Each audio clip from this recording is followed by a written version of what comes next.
Okay. Hey everybody, welcome back to another episode of The Liberating Truth.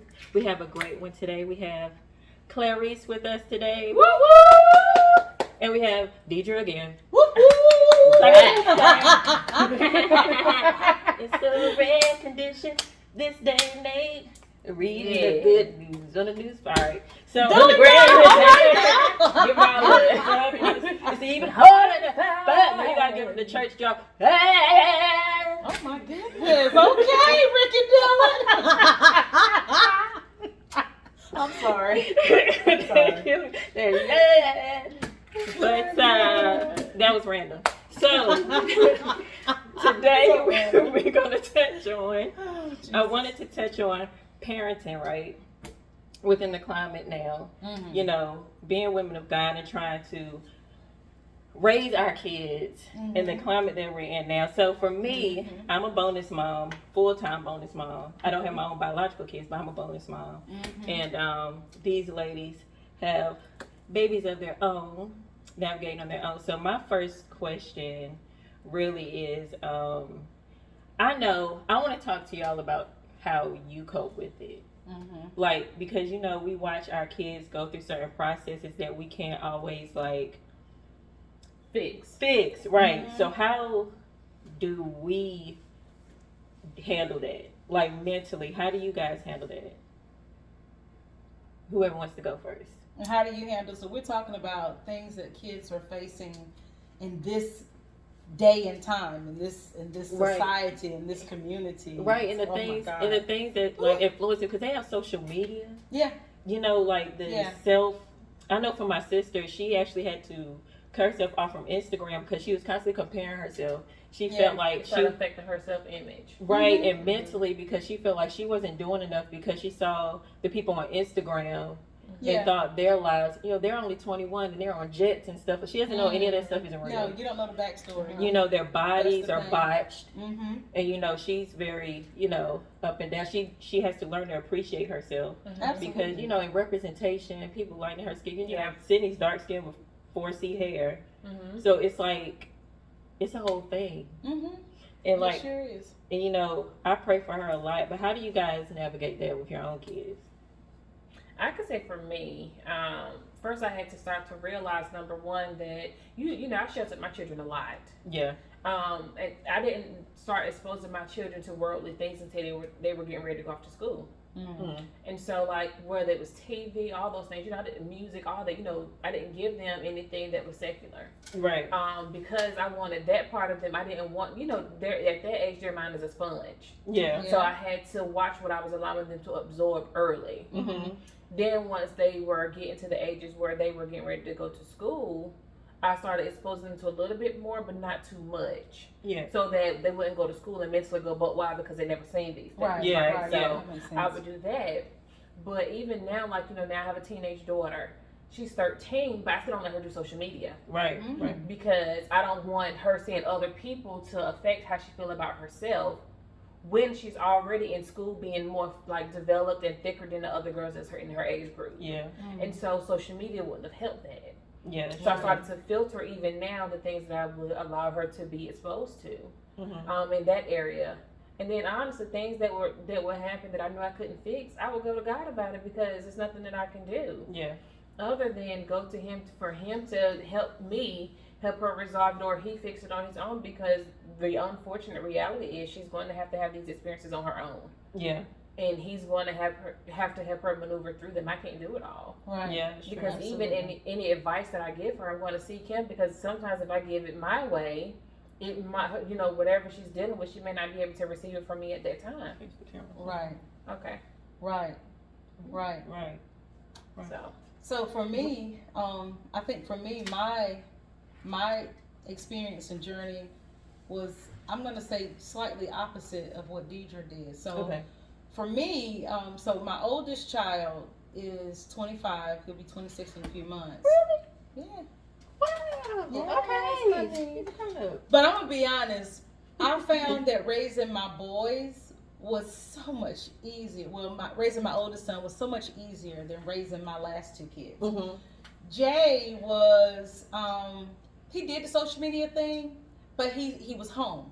He was Yeah. always home, and I didn't really worry about him. He didn't come to me with a lot of Mhm. issues or anything like that. I saw more with Carrington and Josh. Jay is my introvert, and Carrington and Josh are my extroverts. Mhm. So because of them, we always had kids at the house, and oh my God, and you know they were really into social media. Mhm. And my experience with my oldest child, me thinking, oh, okay, well this should be harmless. Mhm. Yeah. Yeah. Yeah. So Carrington and Josh were both on social media probably by the time they were in 6th grade. Mhm. They were on everything but Facebook. I think they both just did Facebook in the last couple of years. But they had some version of Instagram. No, not Instagram. Snapchat, I think is what they had at the time. And that was mainly what they were on. Mhm. And then they both did IG within the last few years and whatnot. But this is so for my kids. They like I'll talk to Carrington. Carrington, what are you looking at on social media? Mhm. You know, her thing is she's always watching videos. What I found to be the biggest issue for my kids was not being validated by the images of how girls look. It was still like bullying. Like Yeah. there was you know different instances where Carrington would be like, yeah, such and such just sent me this or da da da da.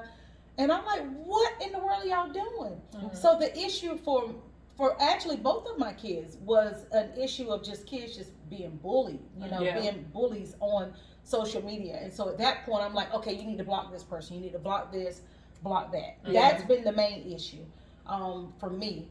I'm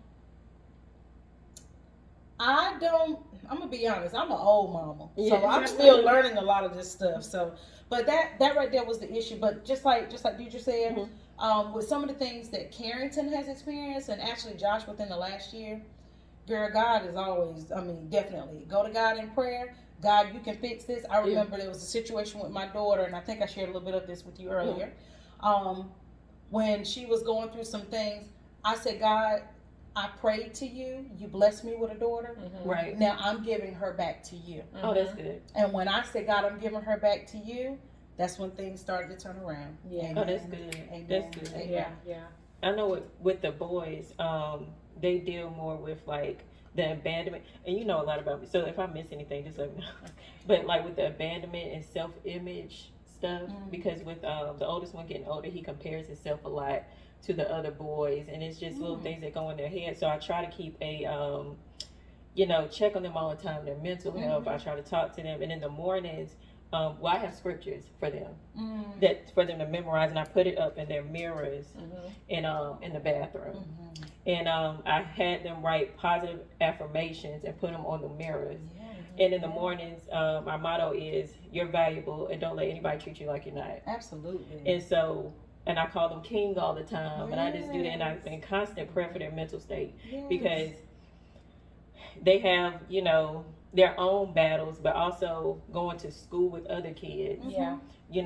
and it's just, I have to leave it to God because I can't be there all the time. Yeah. So I have to depend on Him and trust Him to keep them covered Yeah. when I can't be around them. And it's hard when you can't control their emotions and because you can try to pull as much as you want out of them, but they're not going to give you everything. Yeah. Right. Like the moment I start sensing isolation or something like that, I'll just start talking to God in my head. Yeah. Because if you pay attention, you can kind of pinpoint the moments. Yeah. And so that's what I try to stay like in God's face Yeah. about that stuff. Have y'all, you just made me think of something. So, you have boys, you have a boy and girl. I had 2 boys, a girl. Have you found it to be more challenging to deal with the issues with your daughters versus the boys? Like, to me, the boys were, like you said, isolated. They didn't talk as much. They weren't as vocal as the girls. What do you think? Well, honestly, no, because a lot of the stories that she gives in regards to the boys are very similar, if not the same scenario with my daughter. What I have learned also is, well, initially, Talia, she wasn't, I mean, she's never been like a social butterfly like her brother, but she was more social until the pandemic came. The Oh, pandemic yeah. created the mental isolation. It really created, it gave room for the devil to really start playing mentally because they couldn't be around nobody else but us. Right. And so then, when it was time to go in public again, she didn't know how. Yeah. Wow. And so, and then that's when she became an introvert because, you know, initially she wasn't like that. Yes. Yeah. And so, what I kind of learned also then, and then she also deals with abandonment too.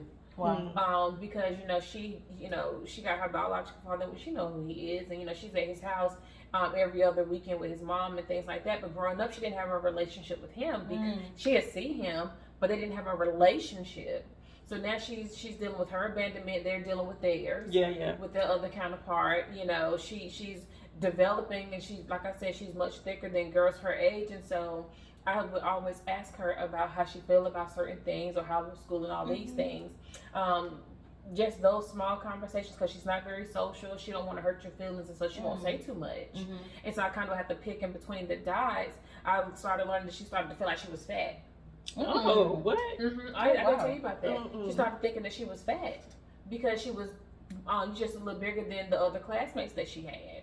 And then I had to start teaching her, that she isn't, and giving her, affirmations over herself, and all these things each and every day.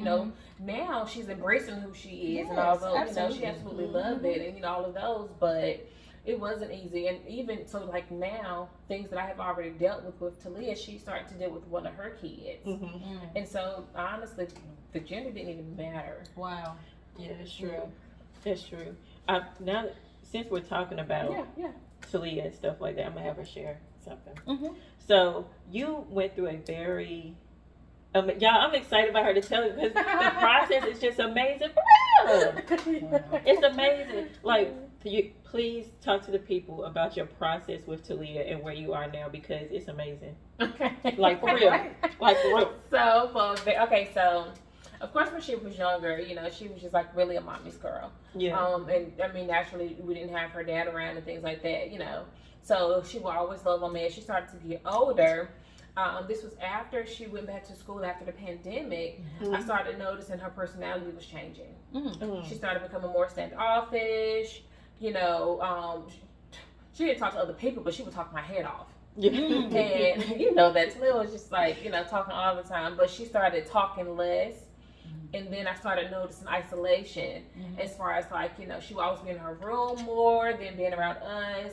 I started to really also learn that I wasn't her favorite person anymore. Okay. It was really like I was the least on her list. Like truly, I would always talk to you about feeling like I don't even think my daughter liked me. Does she love me? Because everybody trumped me. And I was of course, I've been consistent her entire life. And she's never had to question if I was going to get something for her because I've never wavered. But anything that I did was never good enough for her, even at this point. So now we're looking at, she's about 9. And so it was never good enough anymore. Wow. And now, like, whoever came along, they were just always better. With her grandparents, whomever it was. And then when she got to 5th grade, because now she's in 7th grade, she got to 5th grade. And of course, at this point now they're really pushing this LGBTQ stuff or whatever the case is. And they were forcing, how Durham Public Schools is doing, they need to do better with forcing this LGBTQ stuff into the school systems.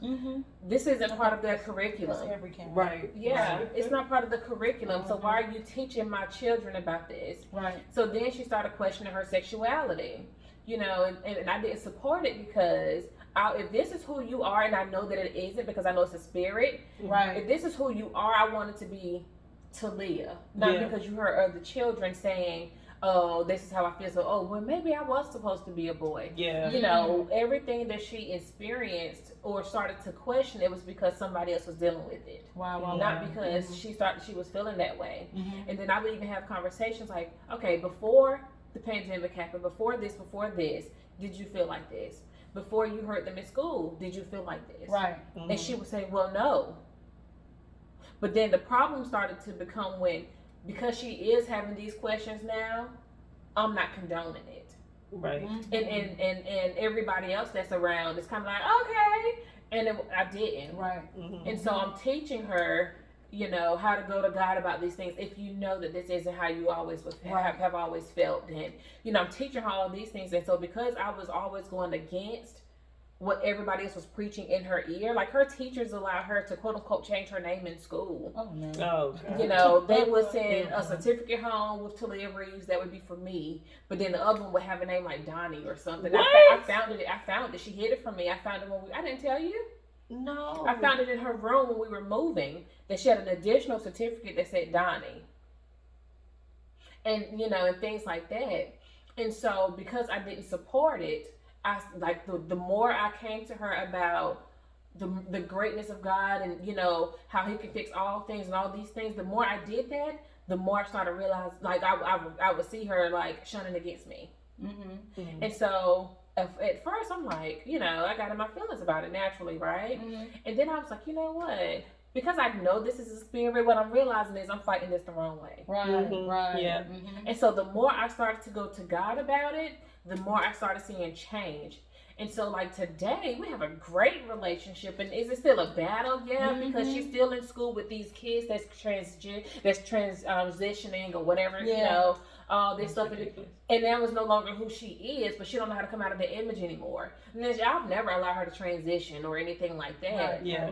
But because she had gone to them saying, oh, this is my name now that she's actually embracing who she is and come home, she go to school now wanting to wear the crop tops, whereas last year, remember, she wanted to wear big clothes, remember, and hide herself. Now she's, you know, really more feminine and all these things now. So now I'm noticing the battle that she's in with not want to talk about that anymore, want to kind of be myself, but how do I tell my friends this isn't who I am anymore? Yeah. And so when she's home now, she's more loving. She's more involved now. She don't isolate herself anymore.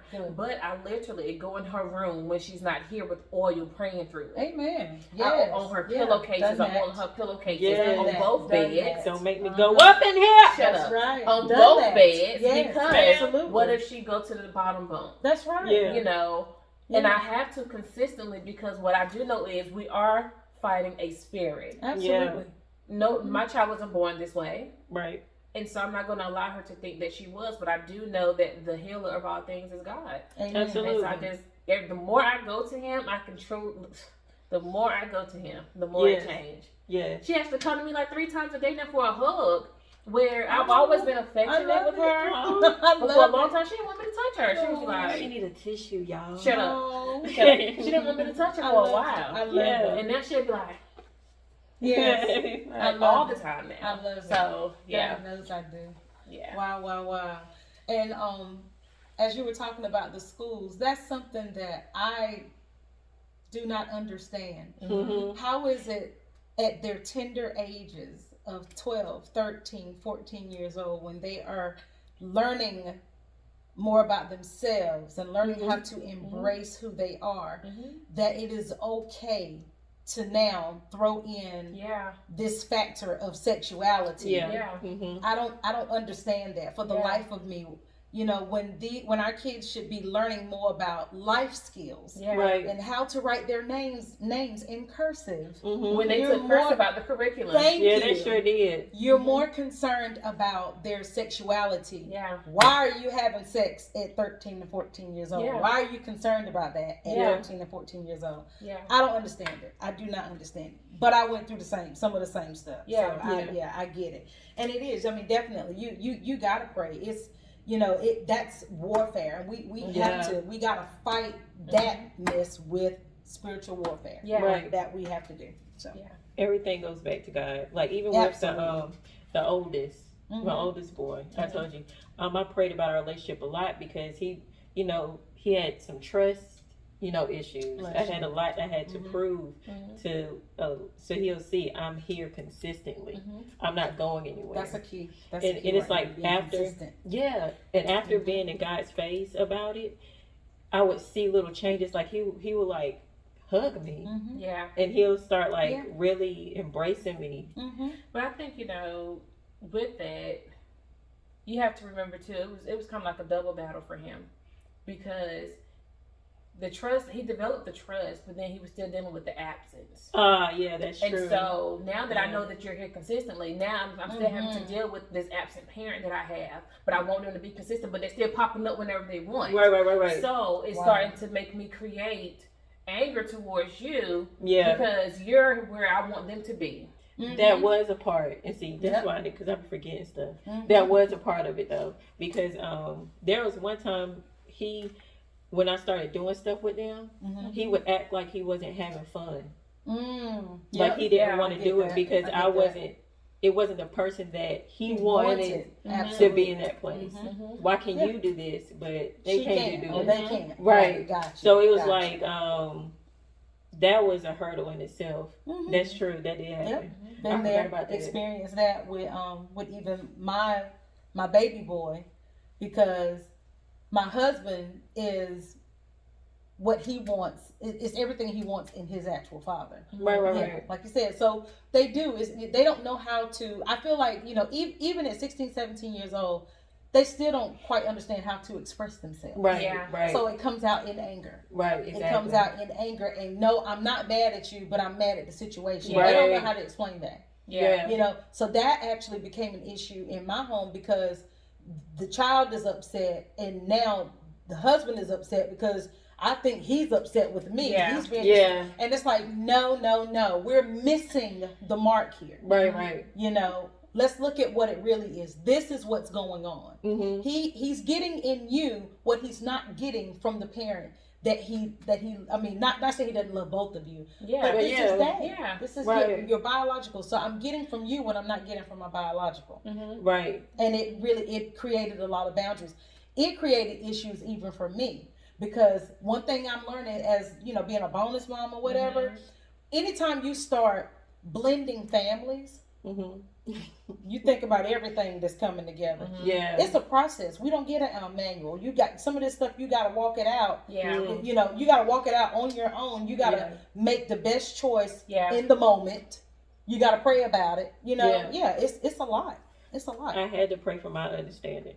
Yes, so I wouldn't absolutely. be, reacting or feeling, because I dealt a lot, and Deidre knows this, about not being good enough for a long time. Wow. Until, God healed me from it. So I feel like that was also an opportunity and a doorway for that to kind of creep up again. Because dang, why is this not enough? And I'm glad you brought that up, because people also need to understand that healing doesn't mean that you won't get targeted again. Absolutely. Absolutely. It does not remove doesn't. you from Because the if enemy's it was a gateway before, he'll try to use that again. He sure will. Absolutely. He sure will. And so although she started feeling better about herself, I would have to tell her, all right, you're overthinking. Right. Reel it back in and help her identify those things again sometimes, because if he can get an inch, when it came to you now having children, that was a big door for him to start walking into, for you to feel like you weren't good enough to be their mom. And you had to start to really learn, well, it's not because I'm not good enough, it's because she wasn't good enough as their mom. Realistically. The attacks don't change. It's the method in which the attack comes is what changes. But you still have to be able to recognize any attack of the enemy. We gotta always place ourselves steps ahead of the enemy. I had to ask if you remember there was a period of time where I felt like Talia was angry with me because her dad was absent. And so, when I would start feeling like that, I remember asking her questions, because now let me help you understand that it's not my fault. Right. You're at his house every other weekend and you see him all the time. It's not my fault that he isn't here, all those things. And then let's be realistic beyond him. My son's dad came along, who I've known since I was a teenager, and he came along making it seem like, he's filling in these shoes and all these things. He went obviously the completely different direction. So now this is the second one who came in, and you're calling her your daughter, and all of these things. You're doing all of that, but then you go off the deep end and you ghost too. Right. And then, of course, my last relationship. Come on. Where, same scenarios. And so now, of course, I'm very cautious on, if I do decide to date again, when they would ever be able, if they would, or how far am I even willing to allow things to go? Absolutely. Because I know the trauma that these relationships has done to my daughter and your son, and my because son. again, it creates abandonment issues. Yeah, Been yeah. there, done that. You know, Yeah. you're talking to somebody. I've been married 4 times. Yeah. So yeah, my oldest son, I married his father in '97. Jay was born in '98. And then I married Carrington Joshua's father in 2004, and then Carrington and Joshua born 2005 and 2006. Then I had this random marriage. Oh my goodness. Oh my God. And then of course, married to my great husband now. I ain't gonna say that, you know, it's been easy. But one thing James and I are doing is we're growing together. I learned this. The person that you marry is not the person that you will remain to be married to, because you both should Change be and evolving. changing and evolving daily. Hopefully in a good direction. Yeah. You know? But it does. It creates abandonment issues because even with my oldest child, you know, granted he and I spent 6-7 years just me and him, and he got used to that. Oh yeah. So then when I married Carrington and Joshua's father, he was, I'm gonna be honest, he was the worst thing that ever happened to us outside of having Carrington and Josh, who are my blessings. Because he was emotionally abusive. He was slightly spiritually abusive because he was a minister. Okay. Yeah, you say he was the youth minister. He was the youth Oh, minister, yeah. at our church. And you know, from time to time he would, you know, quote the word here. He used different portions of the word to his advantage, but to then be manipulative. Oh man. There was also a setting where he attacked me from the pulpit. Wow. Yeah. Whoa. You know, even as his wife, which is why and my spiritual father at the time, I love him to death. Oh my God. He pointed that out to us, and he was like, no, you know, you don't use the pulpit to attack the people of God. So I'm very, very firm against that. That is not the place for, you know, you to attack anybody from the pulpit. Message. So that, oh my God, Jesus. So I'm very strongly against that. Yeah. But nonetheless, as I was saying, so my oldest boy, you know, we tried to be a family, but he was abusive to both of us. So that created issues for my oldest child that I believe he is still dealing with today. Wow. Then, you know, the random marriage came, and then after he left, and then, you know, James tries to come into the picture. When I did decide to introduce him to my kids, you got 3 kids looking at him like this. Yeah. You know what I'm saying? I mean, really. This man. It's like, this is mommy's friend James, and they like, especially Josh, the baby boy, like, yeah, what's up? But again, that created emotional issues, attachment issues, because it's like, okay, are you gonna be here? How long you gonna be in mommy life? You know what I'm saying? Yeah, you know what I'm saying? And it does, because again, you know, and even as adults, sometimes we don't know how to express how we are feeling. Absolutely. So can you imagine how children feel? That's You true. know, and when we're in an age where, first of all, we don't sit and talk no more. Everybody is like this. You know what I'm saying? So they don't even know how to have a conversation. Right. So now we're throwing in the factors of, all right, this joker was here today, and then he gone, and you know, now mommy got a new man, and this and that. Yeah, it creates issues. Y'all, we are all bleeding from issues. You know what I'm saying? Oh my God, we are. Wow. So this brings my next question. So how do you guys forgive yourselves? Because I know there are times where you probably, you know, blame yourself. How did you get to a point of healing with that, with forgiving yourselves? Well, for me, I'm gonna be honest. Forgiveness actually came probably about 6 or 7 years ago, and this is of course after I married James, because I had been ashamed of every mistake that I felt like I made in my life. Just ashamed. And actually, it was at that point that I realized, okay, Clarice, you got to forgive yourself. God has forgiven you, but you got to forgive yourself. But honestly, there was still a part of me that was still ashamed. Yeah. So it wasn't until I started therapy. I support it. Support the Therapy. Shout out to Zena. I had explained to her that I feel like I'm a failure. I am a failure. I failed at raising my kids. I failed at being married. I failed at being a provider. I failed at just, making sure that I taught my kids values and morals. And oh my God. And she said, Clarice, don't ever consider yourself a failure. She said, because a failure is somebody who does nothing. Yeah. Oh, that's good. That's good. Wow. She said, you did what you needed to do in the moment. The choices you made in the moment. And that does not make you a failure. Yeah. Oh, wow. So That's really good. at this point in my life, I feel like since, I started seeing her earlier this year, so probably June or so. I'm at the point now that I can truly say that I'm living my best life, and I know I am because I can talk about my past. I can talk about all of that and not cry. Yeah. Oh, that's so good. Because that's how I knew it was still affecting me. Yeah. Right, yeah. But now I can talk about it and I don't cry. Yes, ma'am. Shout out to Deliverance. Yeah. Yes. Dang, what's the question again? How did you forgive you? Like, how you Oh, blame yourself. Okay. Honestly, my forgiveness came when I started my self-love journey. Okay. Which was in August. Because for self-love. Yes. Oh my God, that's so cute. Yes. How ironic. Let's talk about this gorgeous shirt because it says self-love. Yes, self-love. What a self-love. coincidence.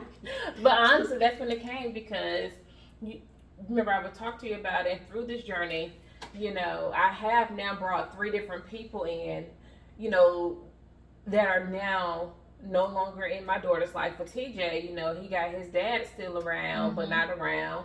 Yeah. And you got this person that's technically been in his life his entire life, that dropped the ball. And so it's kind of like, I know the abandonment that I felt as a child, not having my parents. And so now here I am, brought a couple different people in my children's lives, and now they're feeling that same abandonment because, this person that sat down with my daughter as an example to have a conversation to ensure her that he's going to be here. Oh, and then for him to be the worst person I've ever dated in my life. Philip was the worst person I've ever dated in my life. Here we go. Uh-oh. Yes. Uh-oh. The worst person I've ever dated in my life.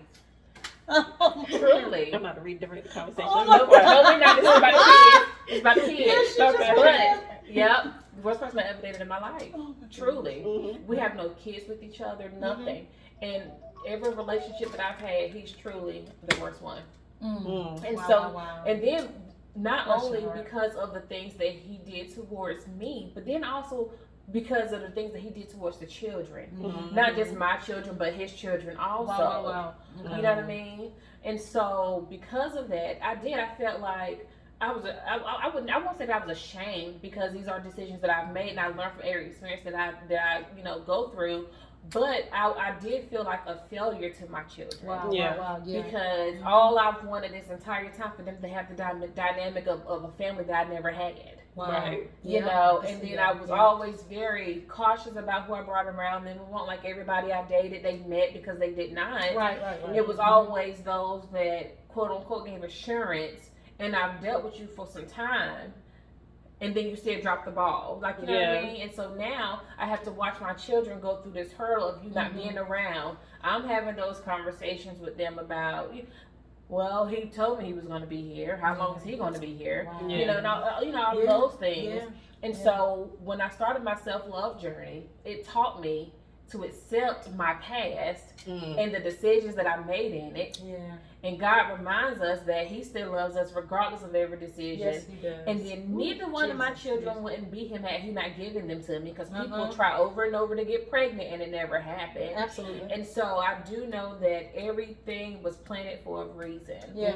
And then truly, this scenario with him also pulled me and my daughter closer together. Yeah. Oh, yeah. Amen. It And did. so for my son, my baby's 6, and so right now he's still in that very innocent mindset, so that's why I kind of Bless revert his onto heart. Liz's experience a little bit more. Yeah. Because TJ's, he's very innocent, he knows that this person is gone, but he's like, but they've been here my whole life. Oh, I can still call them though. No, baby, you can't call them. Right. Like, Oh, let me try to yeah. delete that number out the iPad. Right. But truly, my forgiveness for myself came when I started to really love myself again. Yeah. Yeah, And absolutely. then the more I worked on loving myself, of course, I'm staying in God's face for this love, right? Yeah. Right. So he started reminding me, but I've already forgiven you. Why can't you forgive yourself? Yes, That's it. That's absolutely. the That was one. it. And so it helps the process.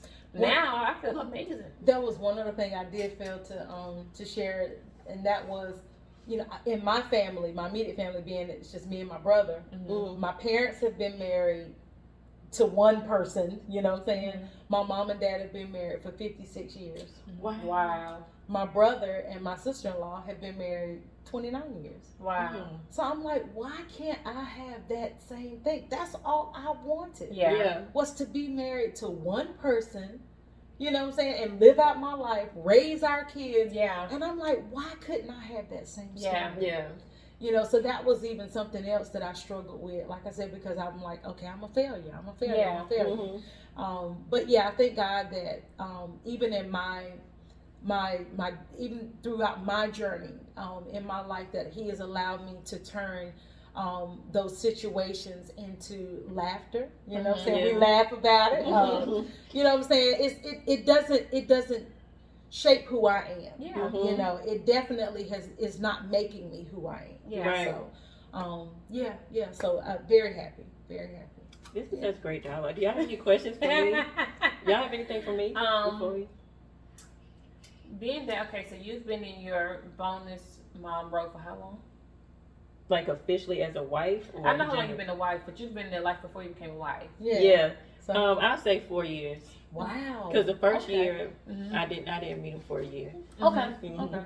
So now with every experience that you've encountered, and then all everything that you have experienced now being a bonus mom, what advice would you give? And you too, Reese, because you're also a bonus mom. So what advice would you guys give other women that's coming in as a bonus mom? Ooh, that's great. Wow. That's a weighty Yeah. question. It's very weighted. Yeah. So don't be so hard on yourself. Mm-hmm. Trust the process. Absolutely. Remember your assignment Mm-hmm. and stay in God's face. Mhm. You have to remember that, how do I want to word it?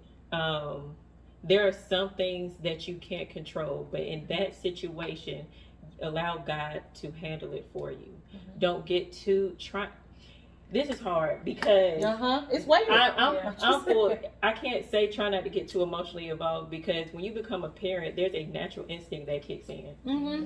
and you're in tug of war of that instinct and with the fact that, but I'm not really. Mm-hmm. You know what I'm saying? Like, I have a maternal I have instinct. limitations on what I can do. I have limitations. Mhm. So in those situations, you have to remember. Sometimes you have to reflect and keep in mind why you're there, the things that you've done since you've been there. Like, everything is not personal. Yeah. Mm-hmm. The kids have their own journey and their whole process, even your spouse. Like, really, God really walked me through the entire Yeah. thing. Yeah. Completely, even before we got married. Mm. And I had to and it taught me a lot about myself too. Some places you think you're healed from, or things like that. Certain situations will have a way of resurrecting things that you need to be delivered from, which is not a bad thing, because it helped me be a better mom. Yeah. So patience is a huge one. Yes. Definitely. You have to be patient with yourself and with your situation, for Yeah. sure. So Well, for me, of course, so my situation is, it's 1, 2, 3, it's 5 kids total when you look at it. Yeah, because James brought 2 to our marriage, and then I brought 3. Actually 4, because so my dynamic is so weird. I say weird, some people laugh about it, because not only not only did James take on my 3, but my bonus son, who is Carrington and Joshua's baby brother, he took on him too. So Jackson is in this group too, and his mom is like a sister to me. Yeah. Henceforth, she, Carrington, and I both share the same tattoo Wow. that bonds so us. cute. Yeah, It is. because we're sisters, you know, Yeah. and that's what we do. You know, we raise our kids together. So really, it's 6 of kids all together. But for us, one thing that James and I had to learn, and I'm gonna say we had to learn this the hard way, and that is being a united front. Mm-hmm. Because I mean, the word is true. What no man can separate what God is doing together. Yeah. And if we are that united front, then the kids can't play him against me. Right. They can't play Yeah. me against him. So that was the first thing that we had to learn, and we're still learning that. Yeah. To be a united front. One other thing, though, I mean, because it was a struggle.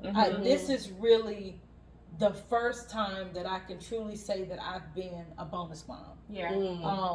And whatnot, because James is very close with his, and actually, Janari is she would be his bonus daughter, but he's been in her life since she was 3. He's the only daddy she knows. Right. So that's his child. Yeah. Right. So, and then his oldest son, he's in his 30s, so he was already older, late, I guess mid-20s or so when we got married. And he's in Charlotte area, so we really didn't have that connection to him, but we still communicate with him and whatnot. Yeah. But my kids being in the house and being that James came into their lives when they were like 7 and 8 years old, and Jay Bird was 14, 15. He was more that hands-on parent with my kids.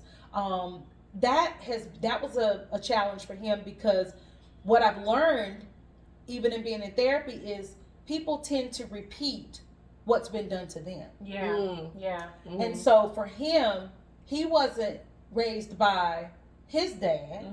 No, he wasn't raised by his mom, but he wasn't raised by his dad either. His grandma raised him. Yeah. So you repeat kind of what you went through, and so we kind of saw that with him, the relationship he had with the boys, because he didn't have a relationship with his own dad. So now we're trying to fix what's stuff that's already created some type of influence on you. Yeah. That's where we are. And then the other thing is, sometimes Carrington and Josh get upset, and the first thing they want to say to him, "You ain't my daddy." Wow. Yeah. And it was hurtful. Yeah. But what I had to say to him is, "Sweetheart, you're not their father." But that, and I said, and I would tell him the same thing. I know I'm not your daddy, but I'm here to raise you. Yeah. I'm here to help your mom raise you. Yeah. And so you will respect me Yeah. in that sense, that I'm your stepfather, or however you want to, and I'm here to help your mom raise you. Yeah. So it was changing, that whole situation where you gave them power over you in those simple words. Yeah. You know what I'm saying? And it broke his spirit. It broke his spirit so many times. But I'm like, hey, come on, dude. Let's look at it for what it is. It's true. You're not their biological father, but you're here to help raise them. And at this point, we control the narrative. Yeah. And you will respect. Yeah. You will not be disrespectful, because they Yeah. haven't raised you like that. Mm-hmm. And we're going to be a family. Yeah. Right. We're Mm-hmm. going to be a family for what it's worth. Yeah. So that's kind of been how we've been working this thing out. Here we are, June will be 10 years that we've been married, and we're still trying to work it out. Yeah. It's a process. It is. Yeah. It's a process. Ladies, this was great dialogue. Yes, it I was. guess we'll cut it short because It could be a part 2. today. Oh my Yeah, God, yeah, but it definitely. could really be a part 2. I mean, because again, there's so much. It is so Absolutely. much. And then you can sing a part 2. Oh gosh, that's great. So I'm glad you agree. Did you hear that? I'm so glad How you you gonna just agreed. throw that on me? I'm so glad you Really? agreed to that. She agreed to that. That's so crazy. Y'all, We could definitely do a part 2. we can do a part 2 to There's this. so much that Gosh, we we didn't just gave you touch. the okie Girl, dokie. this is very loaded. This is good conversation. Yes, it is extremely loaded. Yeah. Yeah, because again, I mean, and I know I'm adding something to it. No, but you're fine. really bringing Shannon in. So Shannon is Carrington and Joshua's stepmom. But Yeah. when people see us together, like literally, when we went to go get these tattoos, and Carrington was like, "Mom," and we both were like, "Huh?" Yeah. You know, we said, "Huh?" And the girl that was there, she goes, "Are y'all together?" Yeah. And we were like, "No." But she just called both of y'all mom. We were like, "Yeah, she's her mom and I'm her stepmom." You know, Yeah. she's like, "Oh, y'all hang out together?" Yeah, And the girl it's was like, "That's foreign. weird." Yeah, So people don't do foreign. that. Oh my God! I mean, this is our family dynamic. Mhm. This is our family. Then she, am I allowed to say something else? And you let me know if there's something you wanted to touch on. No, I talk in circles around it. Okay, okay. So when she mentioned the "you're not my daddy" scenario, Mhm. you know, Okay. you've never physically been told that. No. But actions would give you the reminder that you're not. Yes, that was hard. That was Wow. very hard. And it was like, and that's when I had to be real with myself too. Because I was like, well, really, you're not. Yeah, that's what I'm saying. That's what I said to James. But you're here. But I'm here. You're here in this capacity. And I know the role that I play, and I know what I do, and I'm confident. Like, I had to keep, sometimes you have to talk to yourself. Yeah. Mhm. You have to encourage yourself. Yeah. You better. And I had absolutely. You better. I had to. Let me tell you something. And I'm about to have a very transparent moment. Mhm. So I had started back going to therapy because in the beginning, when I first started really getting involved with them for real, it was so triggering. I went back to drinking, and I'm talking about Donovan didn't even know. I didn't Wow. know. Deidre Until didn't after know. the fact. I would be on the phone with Deidre drunk, and she wouldn't know. Wow. And I said, "This is not about to happen. Mm-hmm. I know And that's right. This is not about to happen." And I had to cut it at the root. Cut his head And off. I went to therapy. I only had to do like 2 sessions, but the rest of it was prayer, and I think I probably fasted. Mm-hmm. Mm. And I never had the desire again. Bless your heart. I had to grab that thing because, like I said before, the devil will use certain situations to trigger you as well. Mhm. And it got in my head because when it taught me a lot about myself. Mhm. That there was still some deliverance that had to be done too, because Yeah. you have to restrain so you can't react to things you used to, Yeah. the way you used to react. Like you Yeah. have to really transform, Mhm. and that became hard for me, Mm. and it became a stress type thing, Mhm. and I didn't know how to handle it. Wow. And then I realized I had to grab it because I realized I was going about it the wrong way. Mhm. Mm-hmm. And Mhm. after that, it started to flow a little bit, and God would Yeah. actually talk to me. Mm-hmm. And he would Amen. talk to me through certain things. He would show me things, remind me of things that I forgot about. Yeah. Wow. And so my relationship with him really got me through that. Yeah. Amen. That's good. That is good. That's good. Y'all, we could do this all day. We're gonna have to do a part 2. Yes. Yes. We'll do a second part because this is great. I hope you guys enjoyed it. And Clarice is going to sing something for y'all next time. She's volunteering her I'm services, so by the glad way. she Reese, you have not agreed. agreed to that. Just a little. Let's snippet. just be politically correct that I have been voluntold. I mean, that's what you want to call it. I just need a little snippet or something next time. So thank y'all for coming by. Yes. We'll see y'all next time. See you next time. Yeah. Boom.